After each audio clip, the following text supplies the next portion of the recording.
নমস্কাৰ এই মুহূৰ্তত আহি পৰিছে ৰাতিপুৱাৰ কেইবাটাও গুৰুত্বপূৰ্ণ খবৰ। আজি হৈছে 29 ডিচেম্বৰ। লাখ লাখ মহিলাৰ বাবে এটা ভাল খবৰ। অসমৰ মুখ্যমন্ত্ৰী ডক্টৰ হিমন্ত বিশ্ব শৰ্মাই প্ৰত্যেকগৰাকী মহিলাৰ বাবে কেইবাটাও গুৰুত্বপূৰ্ণ সিদ্ধান্ত গ্ৰহণ কৰিছে। যদি মহিলাসকলৰ ৰেচন কাৰ্ড আছে তেন্তে আপোনাৰ বাবে এটা ভাল খবৰ, কিয়নো প্ৰত্যেক মাহতে আপোনাৰ একাউণ্টত চৰকাৰে সোমাই দিব 4,000 টকা। কেৱল এয়াই নহয়, SBI বেংক একাউণ্ট থাকিলে প্ৰত্যেকজন ব্যক্তিৰ বাবে কেইবাটাও নতুন নিয়ম সলনি হৈ পৰিছে। ৰাজ্যৰ মহিলাসকলৰ বাবে মুখ্যমন্ত্ৰী ডক্টৰ হিমন্ত বিশ্ব শৰ্মাৰ বৃহৎ ঘোষণা, কিয়নো আত্মনিৰ্ভৰ মহিলাৰ একাউণ্টত সোমাব 10,000 টকা। লগতে লাখ লাখ কৃষকৰ একাউণ্টত চৰকাৰে সোমাই দিব প্ৰধানমন্ত্ৰী ফচল বীমা যোজনাৰ 10,000 টকা। লগতে কেইবাটাও ৰাজনৈতিক খবৰৰ লগতে অৰাজনৈতিক খবৰ যুগুত কৰা হৈছে আজিৰ দিনটোত। গোটেই অসম তথা ভাৰতৰ বিভিন্ন প্ৰান্তৰ পৰা যুগুত হৈছে কেইবাটাও ডাঙৰ খবৰ। এনেবোৰ খবৰ নিতৌ পাই থাকিবলৈ চেনেলটি ছাবস্ক্ৰাইব কৰি ভিডিঅ'টো এটা লাইক কৰিবলৈ নাপাহৰিব। আজিৰ আমাৰ প্ৰথম খুব গুৰুত্বপূৰ্ণ খবৰ হৈছে অসমবাসীৰ বাবে এটা ডাঙৰ খবৰ। ৰাজ্যৰ মহিলাসকলৰ বাবে এটা ভাল খবৰ। লাখ টকাৰ গৰাকী হ'ব বিচাৰে নেকি মহিলাসকল? আজি কৰক এটা গুৰুত্বপূৰ্ণ কাম। ৰাজ্যৰ মহিলাসকলৰ বাবে এটা ভাল খবৰ দিলে মুখ্যমন্ত্ৰীগৰাকীয়ে। হ'ব বিচাৰিছে নেকি আপুনি লাখ টকাৰ গৰাকী? লাখ টকাৰ গৰাকী হ'বলৈ আজি কৰক আপুনি এটা গুৰুত্বপূৰ্ণ কাম। ফল মূলৰ দোকান, শাক পাচলিৰ দোকানেৰে স্বাৱলম্বী হওক আপুনি। লাখপতি হ'বলৈ এতিয়া আৰু চিন্তা কৰিব নালাগে মহিলাসকলে। ঘৰতে থাকি লাভ কৰিব স্বাৱলম্বিতাৰ পথ। হয় বন্ধু বান্ধৱীসকল, মহিলাসকলৰ বাবে এটা ভাল খবৰ। যদি আপুনি ভাবিছে আবেদন কৰিব, তেনে ক্ষেত্ৰত আবেদন কৰিব পাৰিব PM স্বনিধি আঁচনি, যিখন আঁচনিৰ মাধ্যমত 10,000 পৰা 50,000 টকালৈকে ঋণ লাভ কৰিব আপুনি। আৰু এই ঋণৰ বাবে আপুনি কেনেকুৱাকৈ আবেদন কৰিব, কি কি নথি পত্ৰ লাগিব, যদি আপোনালোকৰ ভিডিঅ' লাগে নিশ্চয় কমেণ্ট কৰি জনাব। তেনে ক্ষেত্ৰত সম্পূৰ্ণকৈ আন এটা ভিডিঅ'ত জনাই দিম। আৰু এইকেইটা কাম যদি কৰে তেনে ক্ষেত্ৰত আপুনি লাভ কৰিব টকা ডাইৰেক্ট বেংক একাউণ্টত। তাৰ পিছত অসমবাসী ৰাজুক জনাইছে আমাৰ পৰৱৰ্তী খুব গুৰুত্বপূৰ্ণ খবৰ, লগতে ডাঙৰ খবৰ। দুটাতকৈ অধিক সন্তান থাকিলে খেলিব নোৱাৰিব পঞ্চায়ত নিৰ্বাচন। পঞ্চায়ত নিৰ্বাচনক লৈ 25টাকৈ ডাঙৰ খবৰ আহি পৰিছে। অসমৰ মুখ্যমন্ত্ৰী ডক্টৰ হিমন্ত বিশ্ব শৰ্মাই কেইবাটাও ডাঙৰ মন্তব্য কৰিছে। আপুনি পঞ্চায়ত নিৰ্বাচনত প্ৰতিদ্বন্দ্বিতা কৰিব বিচাৰে নেকি? পঞ্চায়ত নিৰ্বাচনত প্ৰতিদ্বন্দ্বিতা কৰিবলৈ আপুনি মানিব লাগিব 25টাকৈ নিয়ম। সাৱধান হওক, এটা নিয়ম ভংগ কৰিলে বাতিল হ'ব আপোনাৰ আবেদন পত্ৰ। গাঁও পঞ্চায়ত, আঞ্চলিক পঞ্চায়ত আৰু জিলা পৰিষদৰ প্ৰাৰ্থীৰ যোগ্যতাক লৈ আহি গ'ল নতুন নিয়ম। এতিয়াই জানি লওক 25টাকৈ নিয়ম আৰু কি কি নিয়ম সলনি হ'ল। 21 বছৰ বয়স হ'লেহে খেলিব পাৰিব পঞ্চায়ত নিৰ্বাচন। বাল্য বিবাহেৰে জড়িত প্ৰাৰ্থী হ'ব নোৱাৰিব যোগ্য। আৰু ইয়াক লৈ চৰকাৰে কেইবাটাও গুৰুত্বপূৰ্ণ গাইডলাইন বান্ধি দিছে। প্ৰাৰ্থী আৰু প্ৰাৰ্থীৰ স্বামী, প্ৰাৰ্থীৰ পত্নী বাল্য বিবাহত লিপ্ত হ'লেও অযোগ্য বিবেচিত হ'ব। গাঁও পঞ্চায়তৰ 8 সদস্য পদৰ সাধাৰণ শ্ৰেণীৰ আৰু প্ৰাৰ্থী মেট্ৰিক উত্তীৰ্ণ হ'ব লাগিব। অনুসূচিত জাতি, জনজাতি, অন্যান্য পিছপৰা শ্ৰেণীৰ প্ৰাৰ্থী 10ম শ্ৰেণীলৈকে পঢ়া হ'ব লাগিব। আঞ্চলিক পঞ্চায়তৰ সদস্য পদৰ বাবে সাধাৰণ আৰু অনুসূচিত জাতি বা জনজাতি পিছপৰা শ্ৰেণীৰ প্ৰাৰ্থী 10ম শ্ৰেণী উত্তীৰ্ণ হ'ব লাগিব। জিলা পৰিষদৰ ক্ষেত্ৰতো প্ৰাৰ্থীগৰাকী মেট্ৰিক পৰীক্ষাত উত্তীৰ্ণ হ'ব লাগিব। দুটাতকৈ অধিক সন্তান থাকিলে নিৰ্বাচনত প্ৰতিদ্বন্দ্বিতা কৰিব নোৱাৰিব। আৰু 19/3/2018 তাৰিখৰ আগত দুটাতকৈ অধিক সন্তান থকা প্ৰাৰ্থীহে প্ৰতিদ্বন্দ্বিতা কৰিব পাৰিব। নৈতিক স্খলন সম্পৰ্কীয় অপৰাধত চৰকাৰী চাকৰিৰ পৰা বৰ্খাস্ত হোৱা ব্যক্তি অযোগ্য বিবেচিত হ'ব।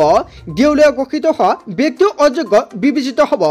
চৰকাৰী অনুদান পোৱা বা চৰকাৰী পদত অধিষ্ঠিত ব্যক্তি হ'ব অযোগ্য। কেৱল এয়াই নহয়, গাঁও পঞ্চায়ত আৰু জিলা পৰিষদৰ পাৰিশ্ৰমিক পোৱা প্ৰাৰ্থী হ'ব অযোগ্য। কৰ মাচুল পৰিশোধ কৰিবলৈ বাকী থকা ব্যক্তি হ'ব অযোগ্য। সমবায় সমিতিৰ ঋণ পৰিশোধ নকৰা প্ৰাৰ্থীক অযোগ্য ঘোষণা কৰা হ'ব। বাসস্থানত চেনিটাইজাৰী নথকা ব্যক্তিক অযোগ্য ঘোষণা কৰা হ'ব। আপুনি পঞ্চায়ত নিৰ্বাচনত প্ৰতিদ্বন্দ্বিতা কৰিব বিচাৰিছে নেকি? তেনে ক্ষেত্ৰত এইকেইটা নিয়ম আপোনালৈ বান্ধি দিছে অসমৰ মুখ্যমন্ত্ৰী ডক্টৰ হিমন্ত বিশ্ব শৰ্মাৰ চৰকাৰে। এইকেইটা নিয়মত যদি আপুনি নপৰে তেনে ক্ষেত্ৰত পঞ্চায়ত নিৰ্বাচনত আপুনি প্ৰতিদ্বন্দ্বিতা কৰিব নোৱাৰিব। তাৰপিছত অসমবাসী ৰাজুক জনাইছে আমাৰ পৰৱৰ্তী খুব গুৰুত্বপূৰ্ণ খবৰ, লগতে ডাঙৰ খবৰ। সংখ্যালঘু দমন নিক্ষেপ কৰিবলৈ দিয়া নহ'ব, পুনৰ ৰেজাল্ট কৰিমৰ হুংকাৰ। হয় বন্ধু বান্ধৱীসকল, কেইবাটাও ডাঙৰ হুংকাৰ প্ৰদান কৰিছে। সংখ্যালঘুৰ বিৰুদ্ধে শোষণ দমনমূলক নীতি গ্ৰহণ কৰিবলৈ দিয়া নহ'ব। গাদী ৰক্ষাৰ বাবে হিমন্ত বিশ্ব শৰ্মা চৰকাৰে সংখ্যালঘুক টাৰ্গেট কৰি দমনক নীতি গ্ৰহণ কৰিছে। সংখ্যালঘুক সদায় অন্যায় আৰু অত্যাচাৰ কৰা হৈছে। সংখ্যালঘু ৰাইজক নিক্ষেপ কৰাৰ ৰাজনীতি নকৰিব মুখ্যমন্ত্ৰী ডক্টৰ হিমন্ত বিশ্ব শৰ্মাই।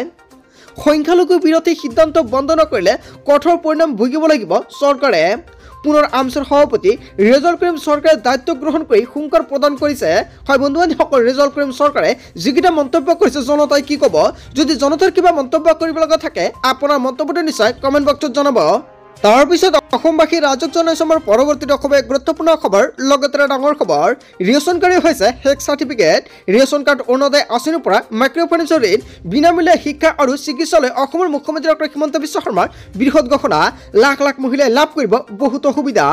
অৰুণোদয় সন্দৰ্ভত অসমৰ মুখ্যমন্ত্ৰী ডক্টৰ হিমন্ত বিশ্ব শৰ্মাই দিলে এটা ডাঙৰ খবৰ। অৰুণোদয় পাবলৈ গাঁওবুঢ়া মৌজাদাৰৰ আয়ৰ প্ৰমাণপত্ৰ নালাগে। ৰেচন কাৰ্ড থাকিলেই লাভ কৰিব অৰুণোদয় আঁচনি। যদি আপুনি অৰুণোদয় আঁচনি আবেদন কৰিছে তেন্তে আপোনাৰ বাবে এটা ভাল খবৰ। কিমান তাৰিখত আপুনি লাভ কৰিব অৰুণোদয় আঁচনিৰ টকা? মাইক্ৰ' ফাইনেন্সৰ ঋণ মাফ সন্দৰ্ভত মুখ্যমন্ত্ৰী ডক্টৰ হিমন্ত বিশ্ব শৰ্মাৰ ডাঙৰ ঘোষণা। দ্বিতীয় পৰ্যায়ৰ কাৰ্যসূচীত ৩৭ সমষ্টিৰ পৰিয়াললৈ ৰেচন কাৰ্ড বিতৰণ কৰিব আৰু ৰেচন কাৰ্ড থকা মহিলাই লাভ কৰিব ৫ লাখ টকা পৰ্যন্ত চিকিৎসা সেৱা। আৰু ৰেচন কাৰ্ড হৈছে হেক চাৰ্টিফিকেট। ৰেচন কাৰ্ড থাকিলে একো চাৰ্টিফিকেট নালাগে। ৰেচন কাৰ্ড দেখুৱাই বিনামূলীয়াকৈ নামভৰ্তি হ'ব মহাবিদ্যালয়ত। ৰেচন কাৰ্ডত দাইল আৰু চেনি সুলভ মূল্যত দিয়াৰ বাবে লোৱা হ'ব ব্যৱস্থা। অৰুণোদয় আঁচনিক লৈ অসমৰ মুখ্যমন্ত্ৰী ডক্টৰ হিমন্ত বিশ্ব শৰ্মাই কেইবাটাও গুৰুত্বপূৰ্ণ সিদ্ধান্ত গ্ৰহণ কৰিছে আৰু আজি হৈছে অন্তিম দিন। যদি আপুনি এতিয়ালৈকে অৰুণোদয় আঁচনিৰ প্ৰপত্ৰটো জমা দিয়া নাই, অতি শীঘ্ৰে এইটো আপুনি দিব পাৰিব। কিয়নো যদি ইয়াৰ পিছত আপুনি অৰুণোদয় আঁচনি আবেদন কৰিবলৈ যায় তেনে ক্ষেত্ৰত কিন্তু কৰিব নোৱাৰিব। যদি এতিয়ালৈকে আপুনি নাম দিয়া নাই, অতি শীঘ্ৰে নামটো দি দিয়ক। তাৰপিছত অসমবাসী ৰাজক জনাইছে আমাৰ পৰৱৰ্তী খুব গুৰুত্বপূৰ্ণ খবৰ, লগতে ডাঙৰ খবৰ। ৰ'ব আৰু ভাবক, বেংক একাউণ্ট আৰু মোবাইল ব্যৱহাৰকাৰীৰ বাবে এটা গুৰুত্বপূৰ্ণ খবৰ। আপুনি পৰিব পাৰে ডাঙৰ বিপদত। আপোনাৰ বেংক একাউণ্টৰ সৈতে মোবাইল নম্বৰ লিংক হৈ আছে নে নাই? আপোনাৰ বেংক একাউণ্টৰ সৈতে পেন আৰু আধাৰ কাৰ্ড লিংক হৈ আছেনে? প্ৰতিগৰাকী বেংক একাউণ্ট থকা আৰু অনলাইন লেনদেন কৰা লোকৰ বাবে এটা ডাঙৰ খবৰ। যিকোনো অফাৰ দি আপোনালৈ আহিব পাৰে লিংক, কিন্তু এই লিংকত ক্লিক কৰাৰ পূৰ্বে এশবাৰ ভাবক আপুনি। এটা মাত্ৰ ক্লিকত খালী হৈ যাব পাৰে আপোনাৰ বেংক একাউণ্ট। কেন্দ্ৰীয় গৃহ মন্ত্ৰালয়ে জাৰি কৰিছে বিজ্ঞাপন। অচিনাকি ফোন কল অথবা লিংকত ভুলত আপুনি ক্লিক নকৰিব। যিকোনো মুহূৰ্তত চাইবাৰ অপৰাধীৰ কবলত পৰিব পাৰে আপুনি। ইয়াৰ বাবে মুকলি কৰিছে জৰুৰী ফোন নম্বৰ, আৰু ফোন নম্বৰটো হৈছে 1930। ফোন কৰাৰ উপৰিও www.cybercrime.gov.in আপুনি ইমেইল কৰিব পাৰে। ফোন কৰা মাত্ৰকে আপুনি ঘূৰাই পাব আপোনাৰ টকা। দক্ষিণ পূব এছিয়া দেশৰ পৰাও যিকোনো চাকৰিৰ প্ৰস্তাৱত আহিব পাৰে আপুনি সাৱধান হওক, কিয়নো আপোনাৰ মোবাইলত ছেভ কৰি লওক 1930 নম্বৰটো। যদি কিবা অসুবিধা হয় নিশ্চয় আপুনি কমেণ্ট কৰি জনাব পাৰে। তাৰপিছত অসমবাসী ৰাজক জনাইছে আমাৰ পৰৱৰ্তী খুব গুৰুত্বপূৰ্ণ খবৰ, লগতে এটা ডাঙৰ খবৰ। লাখপতি বাইদেউলৈ এটা ভাল খবৰ। লাখপতিক লৈ কেইবাটাও গুৰুত্বপূৰ্ণ সিদ্ধান্ত গ্ৰহণ কৰিছে মুখ্যমন্ত্ৰীগৰাকী। অপেক্ষাৰ ফল মিঠা হয়, মহিলাসকলে অপেক্ষা কৰক, অকণমান ধৈৰ্য কৰক। লাখপতি বাইদেৱে মহিলা উদ্যমিতা আঁচনিৰ ধন শীঘ্ৰে সোমাব মহিলাৰ একাউণ্টত। শীঘ্ৰে প্ৰকাশ পাব লাখপতি বাইদেউৰ তালিকা প্ৰকাশৰ পিছতে 3 দিনকৈ প্ৰশিক্ষণ দিয়া হ'ব মহিলাসকলক। 10,000 টকাকৈ পোৱা মহিলাই পৰৱৰ্তী সময়ত পাব 1 লাখকৈ টকা। লাখপতি বাইদেউলৈ অসমৰ মুখ্যমন্ত্ৰী ডক্টৰ হিমন্ত বিশ্ব শৰ্মাই কেইবাটাও গুৰুত্বপূৰ্ণ সিদ্ধান্ত গ্ৰহণ কৰিছে। অতি শীঘ্ৰে মহিলাসকলৰ একাউণ্টত সোমাবলৈ গৈ আছে 10,000কৈ টকা। তাৰপিছত অসমবাসী ৰাজক জনাইছে আমাৰ পৰৱৰ্তী খুব গুৰুত্বপূৰ্ণ খবৰ, লগতে ডাঙৰ খবৰ। দোকানী ব্যৱসায়ী উদ্যোগীৰ বাবে এটা জৰুৰী খবৰ। ট্ৰেড লাইচেন্স পাবলৈ কৰিব লাগিব এক গুৰুত্বপূৰ্ণ কাম। কিদৰে কৰিব শেহতীয়া পৰ্টেল আবেদন সম্পূৰ্ণকৈ জানি লওক। দোকানী ব্যৱসায়ী উদ্যোগীৰ বাবে এটা ডাঙৰ খবৰ আহি পৰিছে। ট্ৰেড লাইচেন্স সন্দৰ্ভত দোকানী ব্যৱসায়ীসকলৰ বাবে এটা ডাঙৰ খবৰ। এতিয়াৰ পৰা অতি সহজতে লাভ কৰিব ট্ৰেড লাইচেন্স। ইয়াৰ বাবে যাব নালাগে কাৰ্যালয়লৈ। গুৱাহাটী সেৱা সেতু পৰ্টেলত কৰিব পাৰিব আপুনি আবেদন। অতি সহজতে অনলাইনত দিব পাৰিব কৰ আদিও। ট্ৰেড লাইচেন্সৰ বাবে প্ৰথমতে সেৱা সেতু পৰ্টেলত যাব লাগিব আপুনি। ইয়াৰ পিছতে ক্লিক কৰক ৰেজিষ্টাৰ টেবত আৰু ক্লিক কৰি দিব লাগিব নিজৰ নাম, মোবাইল নম্বৰ, ইমেইল ID, লগতে ৰাজ্য আৰু পাছৱৰ্ড। আৰু ইয়াৰ পিছত লগ ইন টেবত গৈ আপুনি ক্লিক কৰক। লগ ইন হোৱাৰ পিছতে ওলাই আহিব এপ্লাই অনলাইন টেব। ইয়াৰ পিছতে আপুনি বিচৰা সেৱা বাছনি কৰক। যদি আপুনি ট্ৰেড লাইচেন্স বিচাৰে তেনে ক্ষেত্ৰত ট্ৰেড লাইচেন্সৰ সেৱাটো বাছনি কৰক। আৰু এই বাছনি কৰাৰ পিছতে এখন প্ৰপত্ৰ ওলাই আহিব। প্ৰয়োজনীয় নথিসহ এই প্ৰপত্ৰখন আপুনি পূৰণ কৰিব লাগিব। আপোনাৰ নাম ঠিকনা শুদ্ধভাৱে দাখিল কৰাৰ পিছত আপুনি দিব লাগিব সেৱাৰ মাচুল। আৰু সফলতাৰে এই কাম হোৱাৰ পিছতে আপুনি লাভ কৰিব একনলেজমেণ্ট শ্লিপ। আৰু SMS-ৰ জৰিয়তে ধন জমা হোৱাৰ মেছেজ লাভ কৰিব আপোনাৰ মোবাইল ফোনত। ইয়াৰ পিছতে আপুনি লাভ কৰিব ট্ৰেড লাইচেন্স।